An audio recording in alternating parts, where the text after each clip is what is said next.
एक समय की बात है, जंगल के पास एक लकड़हारा रहता था। वो जंगल में लकड़ी इकट्ठा करता था और उन्हें पास के बाजार में बेचता था कुछ पैसों के लिए। एक दिन की बात है, वो एक पेड़ काट रहा था।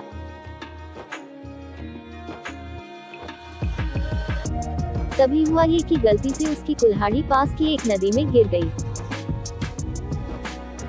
नदी बहुत ज्यादा गहरी थी और वास्तव में तेजी से बह रही थी। उसने बहुत प्रयत्न किया अपने कुल्हाड़ी को खोजने की, लेकिन उसे वो वहां नहीं मिली। अब उसे लगा कि उसने कुल्हाड़ी खो दी है। वही दुखी होकर वो नदी के किनारे बैठकर रोने लगा।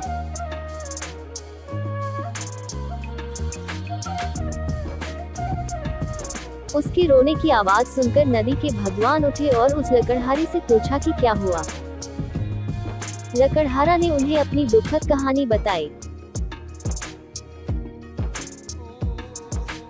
नदी के भगवान को उस लकड़हारे के ऊपर दया आई और वो उसकी मेहनत और सच्चाई देखकर उसकी मदद करने की पेशकश की।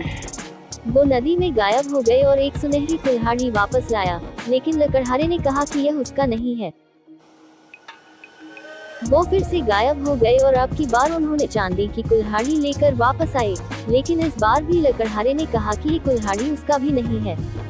अब नदी के भगवान पानी में फिर से गायब हो गए और अब की बार वो एक लोहे की कुल्हाड़ी के साथ वापस आ गए। लकड़ी का कुल्हाड़ी देखकर लकड़हारा मुस्कुराया और कहा कि यह उसकी कुल्हाड़ी है।